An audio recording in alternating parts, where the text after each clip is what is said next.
أعوذ بالله من الشيطان الرجيم. بسم الله الرحمن الرحيم. جعل الله الكعبة البيت الحرام قياما للناس والشهر الحرام والهدي والقلائد ذلك لتعلموه أن الله يعلم ما في السماوات وما في الأرض وأن الله بكل شيء عليم. اعلموا أن الله شديد العقاب وأن الله غفور رحيم. ما على الرسول إلا البلاغ والله يعلم ما تبدون وما تكتمون.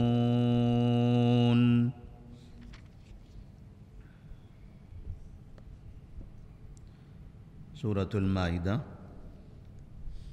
آیت نمبر 97، 98 اور 99۔ اللہ تبارک و تعالیٰ نے جب اس سے پہلے کی آیات میں حالت احرام میں اور حدود حرم میں خاص طور پر کچھ ایسے مسائل کا تذکرہ کیا کہ وہ جو جگہ ہے، ایک تو حدود حرم اور دوسرا حالت احرام، یہ دونوں مقدس جگہ اور مقدس اوقات ہیں۔ حالت احرام میں انسان کو احترام کرنا ہے، عزت کرنا ہے، اور احرام باندھے ہوئے کسی جانور کا شکار بھی نہیں کرنا ہے۔ حلال جانور کے شکار سے بھی حالت احرام میں منع کیا گیا کہ نہ آپ شکار کریں، نہ کسی کو شکار کرنے کا حکم دو، اور نہ اس کی طرف اشارہ کریں۔ اسی طرح سے حدود حرم میں پہنچنے کے بعد وہاں پر بھی تمام لوگوں کے لیے اس طرح کی پابندی ہے کہ وہاں نہ درخت اکھاڑا جائے، نہ وہاں پر کسی کو قتل کیا جائے، کسی جانور کو قتل کیا جائے۔ تو اس طرح سے اللہ تبارک و تعالیٰ نے جب ان چیزوں کا تذکرہ کیا تو اس کے بعد کعبے کا ذکر فرما رہا ہے کہ یہ جو احترام ہے، جو عزت ہے، یہ سب کس لیے ہے؟ یہ کعبے کی وجہ سے، یہ کعبے کی وجہ سے ہیں۔ اور یہ کعبہ یہ دنیا کا مرکز ہے، اسلام کا مرکز ہے، امن کی جگہ ہے۔ یہ امن کی جگہ ہے، یہاں انسانوں کے ساتھ کھلواڑ بھی نہ ہو اور نہ جانوروں کو بھی تکلیف دی جائے۔ یہاں جو بھی آئے وہ امن کے ساتھ رہے۔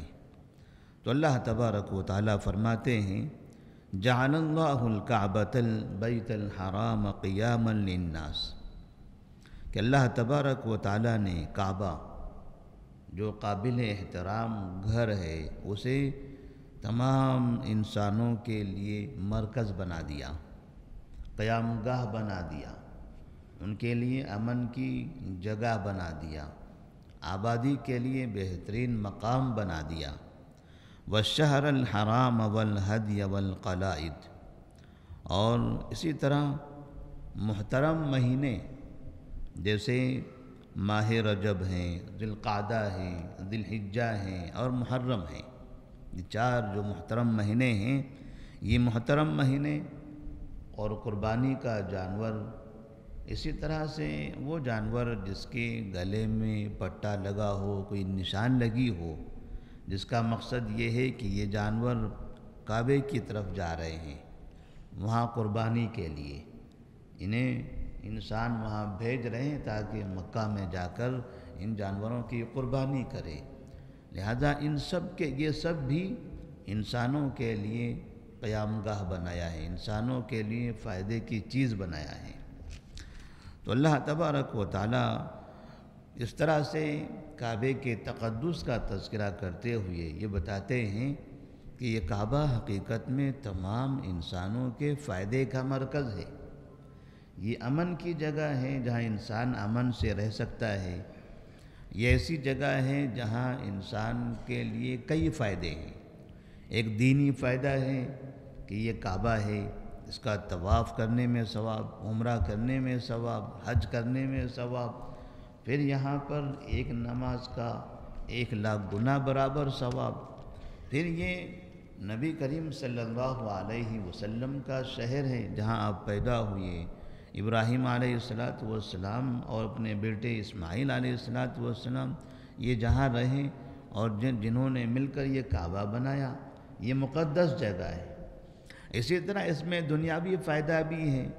دنیاوی فائدہ اس طرح سے کہ یہاں رہنے والوں کے لیے دنیا کے الگ الگ خطوں سے جب لوگ آتے ہیں تو وہ آتے ہوئے ان کی غذا لے کر آتے ہیں، وہ آتے ہوئے ان کی غذا لے کر آتے ہیں۔ لوگ یہاں آتے ہیں، کچھ دن قیام کرتے ہیں، خرید و فروخت ہوتی ہے، لین دین ہوتا ہے، اور پھر اس طرح سے یہاں کے باشندوں کی بہترین روزی بنتی ہے۔ تو اللہ تبارک و تعالیٰ نے اس جگہ کو روزی کا مرکز بھی بنایا۔ جیسے کہ ابراہیم علیہ السلام نے کعبے کی تعمیر کے بعد دعا فرمائی تھی، رب اجعل ھذا بلدا آمنا، رب اجعل ھذا بلدا آمنا، اے میرے رب اس شہر کو امن والا بنا دے، اس شہر کو امن والا بنا دے، جو یہاں رہے امن سے رہے، یہاں قتل و قتال نہ ہو، ایک دوسرے کے ساتھ چھیڑخانی نہ ہو۔ تو کفار مکہ بھی زمانہ جاہلیت میں جب وہ لڑائی کیا کرتے تھے، جنگیں کرتے تھے، شراب نوشی کرتے تھے، برائیوں میں ملوث بھی ہوا کرتے تھے، تب بھی اس حالت میں بھی وہ کعبے کا احترام کرتے تھے۔ وہ کعبہ کے اطراف میں ایسی کوئی بری حرکت نہیں کرتے تھے۔ اور نبی کریم صلی اللہ علیہ وسلم نے بھی اسلام کے لانے کے بعد، نبوت کے بعد آپ نے اس چیز کو باقی رکھا۔ یہ جگہ محترم اور مقدس ہے، یہاں کسی طرح کی کوئی غلط حرکت نہیں ہونی چاہیے۔ وَارْزُقْ أَهْلَهُ مِنَ الثَّمَرَاتِ، اور انہوں نے اس بات کی دعا بھی فرمائی کہ یہاں کے لوگوں کو تو پھلوں کی روزی عطا فرما، یہاں کے لوگوں کو پھلوں کی روزی عطا فرما جو یہاں رہے، اس لیے کہ اس جگہ پر میں اپنے بیٹے کو، اپنی بیوی کو اس حال میں چھوڑ کر جا رہا ہوں کہ یہاں کوئی درخت نہیں ہے، یہاں کوئی پودا نہیں ہے، یہاں کہیں پانی نہیں ہے، انسان نہیں ہے۔ ظاہر سی بات ہے جب ایسی چیزیں نہ ہوں تو انسان بھی آباد نہ ہو۔ جہاں کوئی کھانے کی چیز نہ ہو، پینے کی چیز نہ ہو، تو وہاں جا کر انسان کیوں کر آباد ہوگا؟ لہذا یہاں انسانوں کو آباد کرنے کے لیے تو پانی کا بھی انتظام کر دے، تو اللہ تعالیٰ نے زمزم کا انتظام کر دیا، تو کھانے کا بھی انتظام کر دے۔ اب وہ پہاڑی علاقہ ہے، صحرا ہے، گرم علاقہ ہے، وہاں پر پودے نہیں لگ سکتے، باغات نہیں بن سکتے، کھیتیاں نہیں ہو سکتی، تو اللہ تبارک و تعالیٰ نے اس کا انتظام ایسا کر دیا کہ دنیا کے الگ الگ علاقوں سے، خطوں سے لوگ وہاں پہنچتے ہیں اور اپنے اپنی جگہوں سے دنیا کے الگ الگ پھل لے کر وہاں آ جاتے ہیں، وہاں روزیاں لے کر آتے ہیں، جس کی وجہ سے ہم دیکھتے ہیں کہ وہ جگہ ایسی جگہ ہیں جہاں کوئی پھل لگتا نہیں ہے، لیکن دنیا کا کوئی پھل ایسا نہیں ہے جو وہاں ملتا نہ ہو، جو وہاں ملتا نہ ہو۔ ہر طرح کی روزی اللہ تبارک و تعالیٰ نے وہاں کے باشندوں کو دے رکھی ہے، اور یہ ابراہیم علیہ السلام کی دعا ہے، ابراہیم علیہ السلام کی دعا ہے۔ لیکن کن کے لیے؟ من آمن باللہ وارزق اہلہ من الثمرات من آمن باللہ والیوم الآخر، جو اللہ پر ایمان رکھے اور آخرت پر ایمان رکھے، یہ شرط ہے اس کے لیے، کافروں کے لیے نہیں، مشرکین کے لیے نہیں، قبر پرستوں کے لیے نہیں۔ اس لیے آپ تاریخ دیکھیں گے کہ جب نبی کریم صلی اللہ علیہ وسلم کا زمانہ ختم ہوا، خلفائے راشدین کا دور چلا گیا، بعد میں خلافت امویہ کے بعد عباسیوں کا دور آیا، عثمانیوں کا دور آیا۔ عباسی اور عثمانی یہ دنیا کی اتنی بڑی عظیم سلطنتیں تھیں جنہوں نے تقریباً 400 سے لے کے 600 سال تک کے حکومت کی ہے۔ ایک بڑی دنیا کے ایک بڑے حصے پر 400 سے لے کے 600 سال تک دنیا پر حکومت کی ہے۔ انہوں نے تقریباً 400 سال خلافت عباسیہ نے اور تقریباً 600 سال کے قریب خلافت عثمانیہ نے، اور ان دونوں کے زمانے میں مکہ اور مدینہ ان کے ماتحت رہا ہے۔ مکہ ہے، مدینہ ہے، پورا جزیرہ عرب ہے، اسی طرح سے یمن ہے، ملک شام، ملک عراق اور بہت سی دور تک کافی علاقے ان کے قبضے میں رہے۔ لیکن اس زمانے میں ہم نے تاریخ دیکھی ہے، پڑھی ہے کہ مکہ مدینہ غریبوں کا شہر، مکہ مدینہ مجبوروں کا شہر، مکہ مدینہ ایسی جگہ جہاں پر لوگوں کو کھانے کے لیے کچھ ملتا نہیں تھا، جہاں لوگ پریشان حال ہوا کرتے تھے، باہر سے آنے والے قافلوں کو لوٹا کرتے تھے۔ کھانے کی چیزیں نہیں ہیں، باہر سے آنے والوں کو یہ لوٹا کرتے تھے۔ وجہ کیا تھی اس کی؟ ابراہیم علیہ السلام نے یہاں کے باشندوں کے لیے امن کی دعا کی تھی، جبکہ یہاں کے باشندے آنے والوں کو لوٹتے تھے۔ ابراہیم علیہ السلام نے یہاں کے لوگوں کے لیے پھلوں کی روزی کی دعا کی تھی، جبکہ یہاں کے لوگ کھانے پینے کے محتاج تھے۔ دنیا کے الگ الگ علاقوں سے ان شہروں کو چندے جایا کرتے تھے، تعاون جایا کرتا تھا، اور وہ تعاون سے وہ لوگ اپنی زندگی گزارا کرتے تھے۔ اس کی وجہ یہ تھی کہ انہوں نے مکہ اور مدینہ کو شرک کا مرکز بنا کے رکھا ہوا تھا۔ مکہ اور مدینہ کو شرک کا مرکز بنا کے رکھا ہوا تھا۔ مکہ میں جہاں دیکھو وہاں درگاہیں، مکہ مدینے کو دیکھو، مدینہ تو دنیا کا سب سے بڑا شہر، ایسا شہر بنا تھا جہاں اس سے زیادہ درگاہیں دنیا میں کہیں نہیں تھی، اس سے زیادہ دنیا میں کسی ایک شہر میں کہیں درگاہیں نہیں تھی۔ اتنی درگاہیں، قدم قدم پہ درگاہوں کا شہر۔ آج آپ دیکھ رہے ہیں مکہ کی تصویر کیسی ہے، مدینے کی تصویر کیسی ہے۔ یہ اس زمانے کی بات ہے جب خلافت عثمانیہ وہاں پر جو ترکی حکومت جس کو ہم کہتے ہیں، وہ حکومت جو ہوا کرتی تھی، اس زمانے میں یہ دونوں شہر دنیا کے بڑے درگاہوں کے مرکز ہوا کرتے تھے۔ اللہ تبارک و تعالیٰ نے وہاں کی آبادی کو بھوکمری کا، قحط سالی کا، پریشانی، تنگ دستی اور ایسی تکلیف اور مصیبت میں رکھا تھا کہ وہ لوگ دوسروں کے محتاج ہوا کرتے تھے۔ اس لیے ہم دیکھتے ہیں ایک زمانہ تھا جب یہاں آپ کے حیدرآباد سے بھی باقاعدہ اس علاقے کو تعاون جایا کرتا تھا۔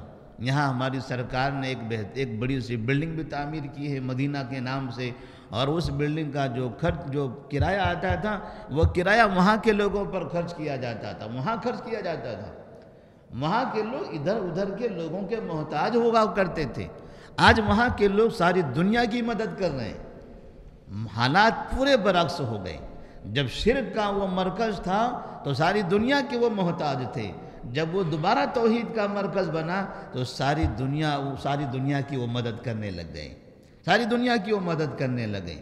اللہ تبارک و تعالیٰ نے محمد بن عبد الوہاب رحمہ اللہ کو ایک ایسی شخصیت کو وہاں پر نمودار فرمایا کہ اس کے بعد آہستہ آہستہ آل سعود نے ان کے ساتھ مل کر ایک ایک کر کے ساری درگاہیں ختم کر دی، شرک کے سارے مراکز ختم کر دیے، اور مکہ مدینہ کو پھر سے اس حالت میں تبدیل کر دیا جس حالت میں نبی کریم صلی اللہ علیہ وسلم کے زمانے میں تھا، جو خلفائے راشدین کے دور میں تھا، کہ یہاں کوئی شرک کا مرکز نہ رہے۔ یہ توحید کا قلعہ ہے، کعبہ توحید کا قلعہ ہے۔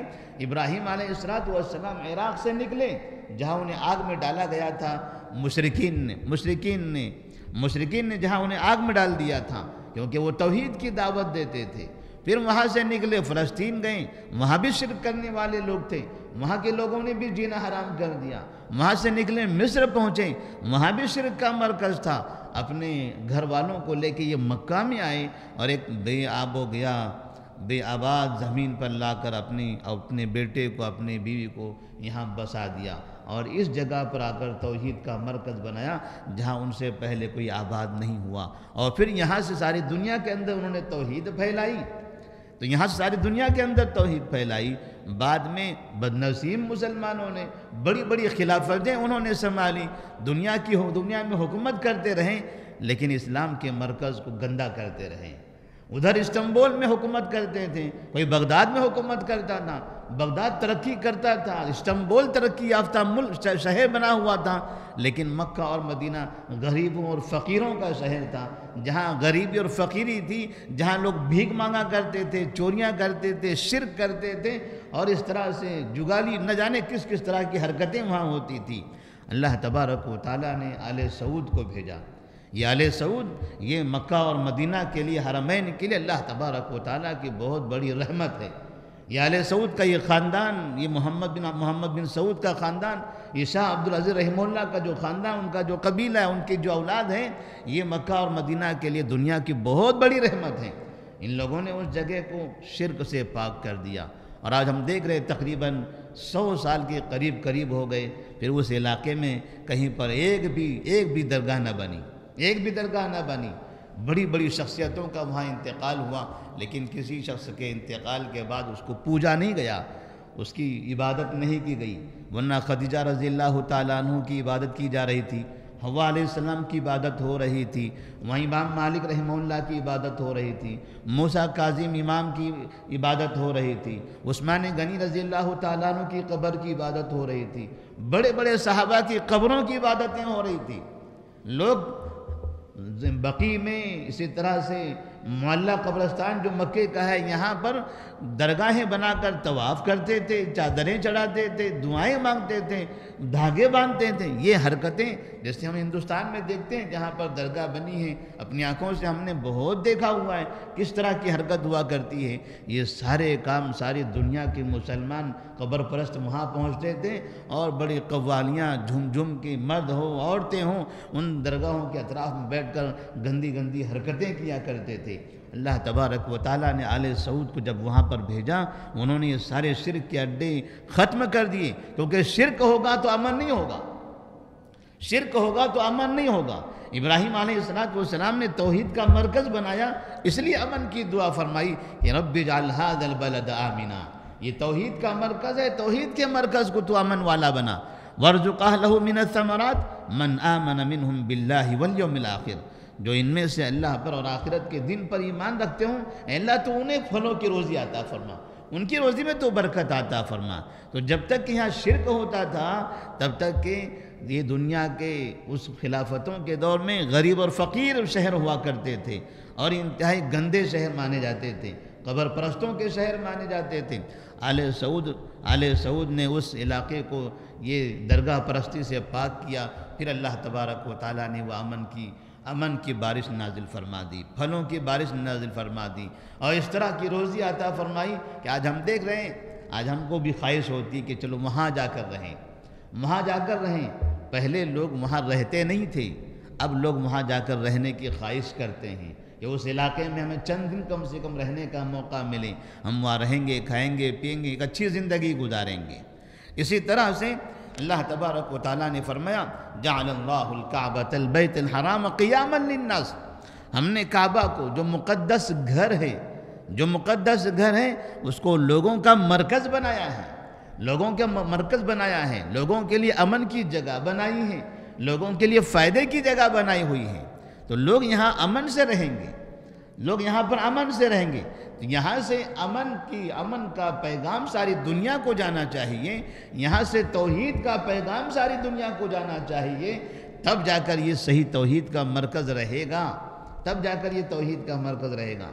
اور پھر ایک دوسری بات، یہ جو کعبہ ہے، جس جگہ پر ہم نماز پڑھتے ہیں، ہم جہاں دیکھتے ہیں کہ طواف کیا جاتا ہے، 5 وقت کی نمازیں ہوتی ہیں، وہاں کی نمازیں ساری دنیا دیکھتی ہے، بہت سے لوگ وہاں جا کر پڑھتے، جو نہیں جا سکے ادھر ادھر ٹیلی ویژن پر، یوٹیوب پر وہاں کی نمازیں دیکھ لیتے ہیں۔ ایک وقت میں ایک امام آتے ہیں، فجر کی نماز کے لیے ایک امام آتے ہیں، وہ نماز پڑھتے ہیں، ظہر کے لیے ایک امام آتے ہیں، وہ نماز پڑھاتے ہیں، عصر میں ایک امام آتے ہیں، وہ نماز پڑھاتے ہیں، مغرب میں ایک امام آتے ہیں، وہ نماز پڑھاتے ہیں، عشاء میں ایک امام آتے ہیں، وہ نماز پڑھاتے ہیں۔ امام تو بہت ہیں، وہاں اماموں کی تعداد تو تقریباً 10 سے زیادہ ہیں، لیکن ایک نماز کے لیے ایک ہی امام آ کر نماز پڑھاتے ہیں۔ ایک ہی نماز ہوتی ہے فجر کی، ایک نماز ہوتی ہے ظہر کی، ایک نماز ہوتی ہے عصر کی، ایک ہوتی ہے مغرب کی، ایک نماز ہوتی ہے عشاء کی۔ لیکن ایک زمانہ تھا جب یہاں پر ہر نماز 4 مرتبہ ہوا کرتی تھی۔ فجر کی نماز یہاں 4 مرتبہ ہوتی تھی، ظہر کی نماز 4 مرتبہ ہوتی تھی، عصر کی نماز 4 مرتبہ ہوتی تھی، عشاء کی نماز 4 مرتبہ ہوتی تھی۔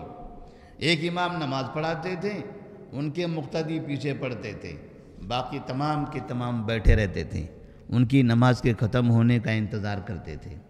پھر دوسرا امام آتا تھا، وہ ایک طرف کھڑے ہو کے نماز پڑھاتا تھا، ان کے چاہنے والے، ان کی اقتداء کرنے والے وہ نماز پڑھتے تھے، باقی 2 تو اب باقی ہیں، وہ دو بیٹھے رہتے تھے، پہلے والے چلے جاتے تھے، پھر تیسرا امام آتا تھا، وہ نماز پڑھاتا تھا، ان کے پیچھے لوگ نماز پڑھتے تھے، باقی بیٹھے رہتے تھے، پھر آخر میں چوتھا امام آتا تھا، وہ نماز پڑھاتا تھا، باقی بیٹھے رہتے تھے۔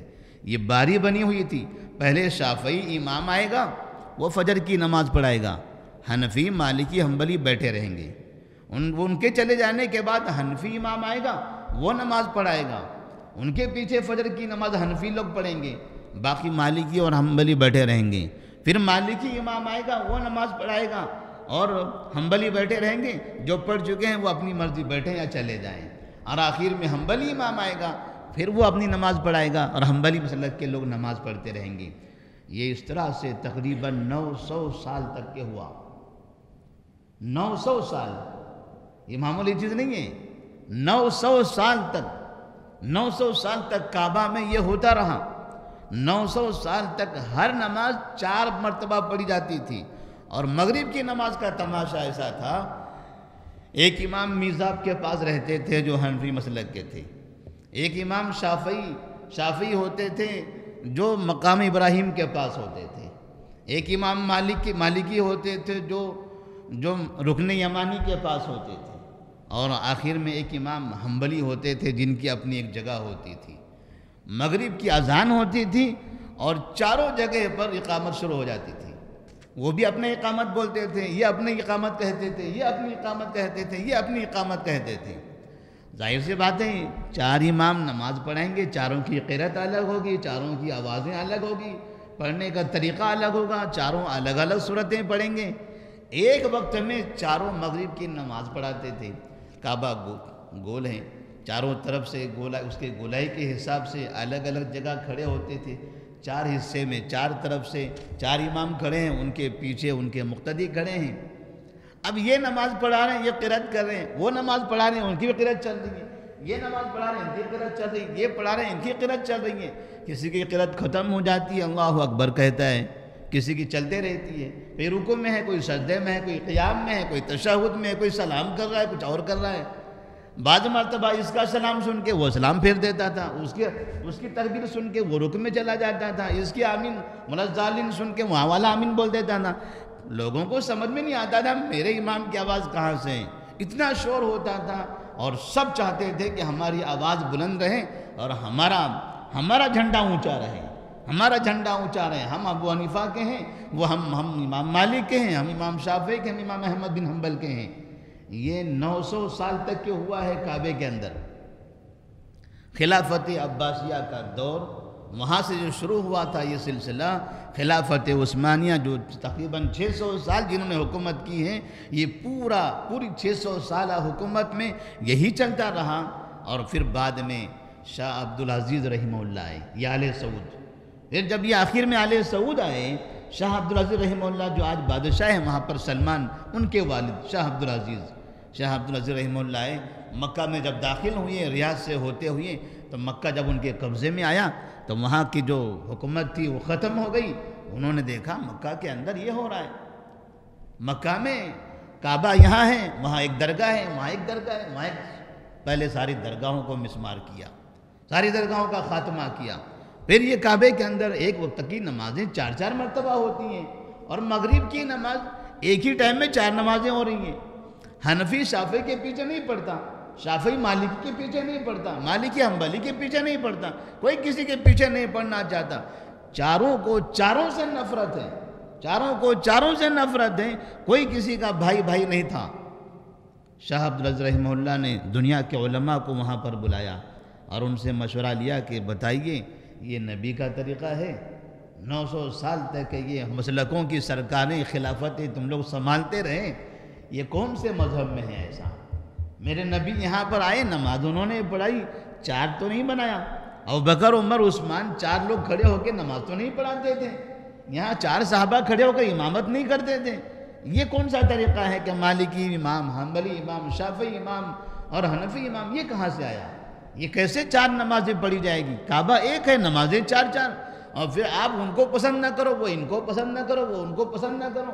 کعبے کے پاس نفرت کا بازار، یہ نہیں ہونا چاہیے۔ اگر ایسی شریعت میں ایسی کوئی بات ہے تو ہمیں بتا دیجئے، ورنہ ہم یہ ختم کر دیں گے۔ یہ ختم کرنے کا اعلان تھا۔ حنفی، ساری دنیا کے حنفیوں نے ایسے مورچے نکالے، ایسے مظاہرے کیے، ایسے یورپی تنظیم کو، اقوام متحدہ کو ایسے خطوط جاری کیے کہ جلدی سے یہ آل سعود کو یہاں سے مار کے بھگاؤ، یہ حرمین کو اپنے قبضے میں لے لو، یہ ہمارے مسلمانوں کو ختم کر رہا ہے۔ شافعیوں نے الگ سے ہنگامہ کیا، مالکیوں نے ساری دنیا کے انہوں نے الگ سے ہنگامہ کیا، حنبلیوں نے الگ سے ہنگامے کیے، اور ساری دنیا کی کافروں کی حکومتوں کو استعمال کر کے آل سعود کا خاتمہ کرنا چاہتے تھے تاکہ یہ حکومت ختم ہو جائے، پھر سے ہماری درگاہیں آباد ہوں اور ہمارے 4 مسلح آباد ہو جائیں۔ اللہ تبارک و تعالیٰ نے شاہ عبدالعزیز رحمہ اللہ کی مدد فرمائی، کوئی وہاں پر نہیں مار سکا، سارے کافر اپنی جگہ پر، ساری حکومتیں اپنی جگہ پر، انہوں نے اپنا کام کرنا شروع کر دیا، آہستہ آہستہ درگاہیں ختم کر دی، اور وہ 4 مسلح جو بنے ہوئے تھے، کبھی آپ پرانی تصویر دیکھیں، بیچ میں کعبہ ہے اور 4 طرف 4 محراب بنے ہوئے ہیں، 4 محراب کمان نما، چھوٹے چھوٹے ایسے ایک کمرہ بنا ہوا ہے جس پر کمان بنی ہوتی ہے۔ آج بھی پرانی تصویروں کے اندر اخبارات میں یا ٹیلی ویژن پر آپ دیکھیں، یوٹیوب پر دیکھیں، آپ کو وہ نظر آئے گا۔ یہ مقام حنفی، یہ مقام شافعی، یہ مقام مالکی، یہ مقام حنبلی، یہ باقاعدہ نام بھی لکھے ہوئے ہوتے ہیں۔ انہوں نے پہلے نمازیں بند کروائی اور کہا کہ ایک امام ہوگا، وہ نماز پڑھائے گا، باقی سب کو اس کے پیچھے نماز پڑھنا پڑے گا۔ لوگوں نے کہا ہم نہیں پڑھیں گے، ہم نہیں پڑھیں گے، کہا جس کو پڑھنا ہے پڑھے، نہیں پڑھنا ہے بھاگے، پڑھنا ہے پڑھے، نہیں پڑھنا ہے یہاں سے چلے جائے۔ لیکن ایک امام کی نماز کے بعد کسی دوسرے کو یہاں آ کے نماز پڑھانے اور پڑھنے کی اجازت نہیں ہوگی۔ کوئی دوسرا پھر سے اپنا امام لے کر آ کے کھڑا کرے، اس کو اس بات کی اجازت نہیں ہوگی۔ لوگوں نے کہا ہم نہیں پڑھیں گے، ہم چلے جائیں گے، ادھر پڑھیں گے، وہاں پڑھیں گے، فلاں بلڈنگوں میں پڑھیں گے، گھروں میں پڑھیں گے، لیکن کعبے میں نہیں پڑھیں گے۔ اس زمانے سے لے کر آج تک 100 سال مکمل ہو گئے، 2023 چل رہا ہے، آج بھی ہندوستان کے کئی مسلمان عمرہ کرنے جاتے ہیں، حج کرنے جاتے ہیں، کعبے میں نماز نہیں پڑھتے ہیں، اماموں کے پیچھے نماز نہیں پڑھتے ہیں، اپنی بلڈنگوں میں پڑھتے ہیں۔ کتنے یہاں کے علماء ہیں، میں باقاعدہ پڑوسی ملک کے کئی مولویوں کو، اس ملک کے کئی نارتھ انڈیا کے جو بڑے مدرسے مانے جاتے ہیں، جن کی جماعت بہت بڑی ہے ہندوستان کے اندر، ان کے کئی علماء آج بھی فتوے دیتے ہیں مسلمانوں حج کرنے جاؤ تو کعبے کے امام کے پیچھے نماز نہ پڑھنا، مسجد نبی کے اماموں کے پیچھے نماز نہ پڑھنا، اپنی نمازیں اپنی بلڈنگوں میں پڑھ لینا، یا تو اکیلے پڑھ لینا، لیکن ان اماموں کے پیچھے نماز نہ پڑھنا۔ انہوں نے 4 مسلح ختم کر دیے تو انہیں تکلیف ہو گئی کہ نہیں، ہمارے امام کا مسلح ہونا چاہیے تھا، ہمارے امام کا مسلح ہونا چاہیے تھا۔ شاہ عبدالعزیز رحمہ اللہ نے کہا ٹھیک ہے، آپ اپنا امام چاہتے ہو، ایک کام کرتے ہیں، ہم ایک امام نہیں رکھتے، حنفیوں کے 3 امام رکھیں گے، مالکیوں سے 3 امام لے لیں گے، شافعیوں سے 3 امام لے لیں گے، حنبلی سے 2 امام لے لیتے ہیں۔ اس طرح سے کئی امام ہو جائیں گے، تو کبھی فجر کی نماز کبھی حنفی پڑھا دے گا، کبھی شافعی پڑھا دے گا، کسی دن مالکی پڑھا لے گا، کسی دن حنبلی پڑھا لے گا، ایک ہی پڑھائے گا، لیکن آپ سب پڑھ لو ان کے پیچھے۔ ظہر میں بھی ایسے ہی کبھی شافعی پڑھائے گا، کبھی مالکی پڑھائے گا، کبھی حنبلی پڑھا لے گا۔ ہم اماموں کو الگ الگ وقت میں پڑھانے کا موقع دے دیتے ہیں۔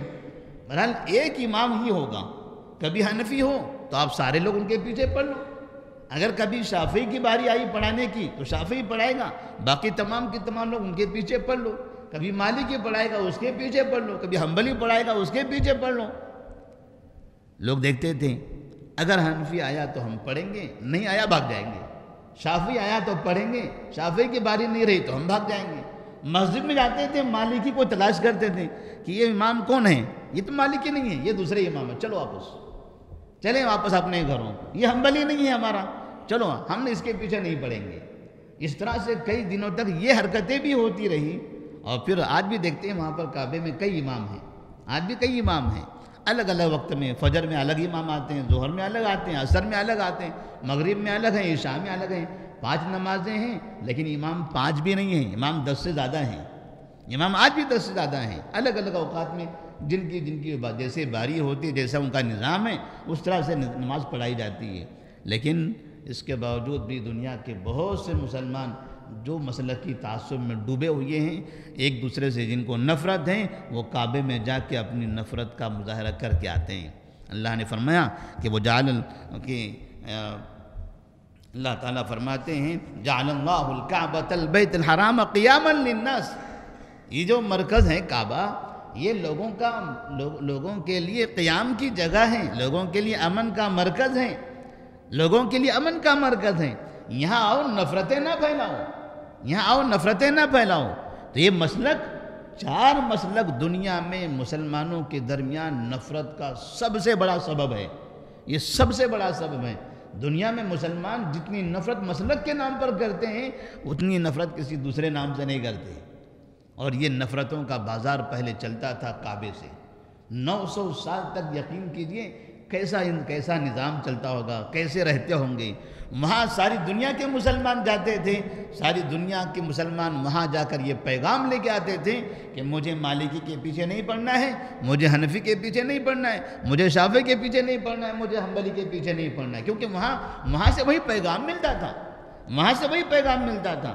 اگر کوئی بھولا بھالا آدمی حنفی کے پیچھے شافعی کے پیچھے پڑھ بھی لیتا اپنے علاقے میں، تو ایک مرتبہ مکہ پہنچ جاتا، پھر زندگی بھر کبھی دوسرے امام کے پیچھے نماز نہ پڑھتا، کیونکہ وہاں سے ان کو تربیت ملتی تھی، وہاں سے تربیت ملتی تھی۔ وہ دنیا کے انسانوں کی تربیت کا مرکز ہے۔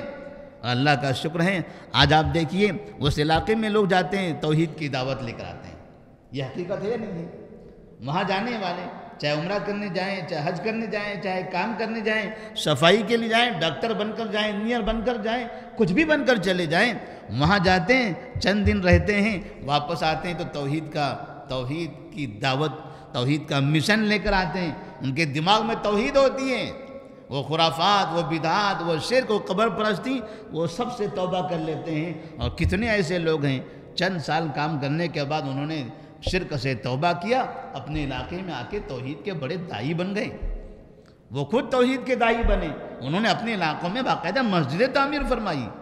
تو اللہ تبارک و تعالیٰ نے کہا یہ جگہ مرکز ہے، اگر وہ مرکز شرک کا مرکز رہا تو ساری دنیا میں شرک پھیلے گا۔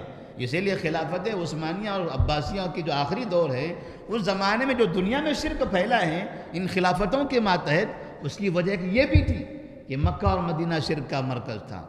جو اپنے ہندوستان میں رہ کر شرک نہیں کرتا تھا، مکہ مدینہ میں جا کے شرک کرنے لگتا تھا، وہاں جا کے درگاہوں کا طواف کرتا تھا، کیونکہ وہاں اسی کی تربیت دی جاتی تھی، اور پھر وہاں سے ساری دنیا میں پھیلتے تھے، جہاں جاتے تھے وہاں شرک کو پھیلایا کرتے تھے۔ تو اللہ تبارک و تعالیٰ نے پھر یہ آل سعود کو بھیجا، اسی لیے جتنے بھی شرک کے دلدادہ ہیں، جو قبر پرست لوگ ہیں، اس فکر کے لوگ ہیں، ہندوستان میں چاہے وہ بڑے بڑے مولوی کیوں نہ ہوں، آج بھی آل سعود سے وہ نفرت کرتے ہیں کہ انہوں نے ہمارے امام کا مصلی غائب کیا ہوا ہے۔ اللہ ان کو ختم کر دے تاکہ ہمارا مصلی بن جائے، اللہ ان کو برباد کر دے تاکہ ہماری درگاہیں وہاں بن جائے۔ ان کی آج بھی خواہش ہے، اللہ سے دعا کریں اللہ تبارک و تعالیٰ آل سعود کو اور مضبوط کروائیں، ان کو اور مضبوط کریں، اور بہترین طاقت ان کو عطا فرمائیں، تاکہ یہ قبر پرست جو اپنے گندے مقاصد لے کر وہاں پہنچتے ہیں وہ کبھی کامیاب نہ ہو سکیں۔ یہ مینا میں جاتے ہیں، عرفات میں جاتے ہیں، مزدلفہ میں جاتے ہیں، خیمہ میں جا کے وہاں ناچنا شروع کر دیتے ہیں، صوفی اپنا ڈانس کر رہے ہیں، مینا میں جانے کے بعد باہر نکلتے ہیں ڈرتے ہیں، نہیں وہ آل سعود کی پولیس ہے پکڑ لے گی، تو بند کمرے میں خیمے کے اندر اپنے صوفیت والا کام، قبر پرستی والے کام وہ اندر کرنے لگتے ہیں، پھر بھی روکنے کی کوشش کی جاتی ہے۔ مطلب یہ کہ شرک کرنے والے اس سے ڈرتے ہیں، بدعت و خرافات کا ارتکاب کرنے والے مکہ مدینہ میں ڈرتے ہیں، اور جو توحید کا کام کرنے والے ہیں، جو حق بولنے والے ہیں، جو اچھا کام کرنے والے، انہیں مکہ مدینہ کو دیکھ کر خوشی ہوتی ہے، وہاں کی حکومتوں کو دیکھ کر، ان کی کاموں کو دیکھ کر انہیں خوشی ہوتی ہے۔ اللہ سے دعا کریں اللہ تبارک و تعالیٰ اس علاقے کو اور زیادہ امن والا بنائے، اس علاقے کو اور زیادہ امن والا بنائے، وہاں کی توحید کی جو دعوت ہے، توحید کا جو مرکز ہے، اللہ تبارک و تعالیٰ اسے قائم و دائم رکھے۔ تو اللہ نے فرمایا تھا کہ ہم نے کعبہ کو جو مقدس گھر ہے لوگوں کا مرکز بنایا، 2 چیزوں کے فائدے کی جگہ بنائی، ایک دنیاوی اور دوسرا دینی فائدہ ہے۔ تو دینی فائدہ کب ہوگا؟ جب وہاں پر حقیقت میں دین ہوگا، وہاں حقیقت میں دین ہوگا، اسلام ہوگا، تب ساری دنیا کے مسلمانوں کو دینی فائدہ ہوگا۔ تو اب تقریباً 100 سال سے وہاں پر ہم دیکھ رہے ہیں الحمدللہ توحید کی دعوت ہو رہی ہے، تو اس کی وجہ سے ساری دنیا کو دینی فائدہ ہو رہا ہے۔ پھر اس عقید توحید کی وجہ سے اللہ تبارک و تعالیٰ نے اس علاقے کو پھر دولت سے مالا مال کر دیا، اور پھر ساری دنیا کے مسلمان آج وہاں کی دولت سے فائدہ اٹھا رہے ہیں، ساری دنیا کے مسلمان وہاں کی دولت سے فائدہ اٹھا رہے ہیں۔ تو اللہ نے فرمایا قیاما للناس، یہ لوگوں کے لیے دینی فائدے کی جگہ ہے اور دنیاوی فائدے کی بھی جگہ ہے۔ اور پھر فرمایا والشہر الحرام والہدی والقلائد، اور محترم مہینے رجب ہے، ذوالقعدہ ہے، ذوالحجہ ہے، محرم ہے، یہ مہینے، اسی طرح سے قربانی کے جانور جن کے گلوں میں پٹا لگا ہوا ہے وہ جانور، یہ سب بھی وہاں جا رہے ہیں اور امن سے ہیں، انہیں کوئی چھیڑتا نہیں ہے، انہیں کوئی پریشان نہیں کرتا ہے۔ اور جو مقدس مہینے ہیں ان مقدس مہینوں میں لوگ آپس میں ایک دوسرے کا بھی احترام کرتے ہیں۔ ذالک لتعلموا ان اللہ یعلم ما فی السماوات وما فی الارض، یہ اس وجہ سے تاکہ تم جان لو کہ اللہ تبارک و تعالی جانتا ہے ان تمام چیزوں کو جو آسمانوں اور زمین میں ہیں۔ اللہ تبارک و تعالی ساری چیزیں جانتا ہے، ہر چیز کی اسے خبر ہے۔ وَأَنَّ اللَّهَ بِكُلِّ شَيْءٍ عَلِيمٌ، اور اللہ تبارک و تعالی ہر چیز کو جاننے والا ہے۔ تو اللہ جانتا ہے کہ یہاں پر یہ جو مرکز ہے کعبہ ہے یہ امن کی جگہ ہے اور یہاں پر انسانوں کے لیے فائدے کی چیزیں ہوگی۔ تو کون سے انسانوں کے لیے ہوگی؟ ابراہیم علیہ السلام کی دعا سے سمجھ میں آتا ہے ان انسانوں کے لیے جو آخرت پر ایمان رکھتے ہوں، اللہ پر ایمان رکھتے ہوں۔ اللہ تبارک و تعالیٰ سے دعا ہے کہ اللہ تبارک و تعالیٰ ہم تمام کو اللہ پر ایمان رکھنے کی اور آخرت پر ایمان رکھنے کی توفیق عطا فرمائے، شرک سے ہم تمام مسلمانوں کو محفوظ رکھے اور تمام مسلمانوں کو اس جگہ جا کر لبیک اللہم لبیک لبیک لا شریک لک لبیک جو نعرہ لگا کر وہاں پہنچتے ہیں ان تمام کو اس بات کی توفیق عطا فرمائے کہ جب وہاں سے واپس پلٹیں تو اپنے اپنے علاقوں میں وہ توحید کی دعوت دیتے رہیں۔ السلام علیکم ورحمۃ اللہ وبرکاتہ۔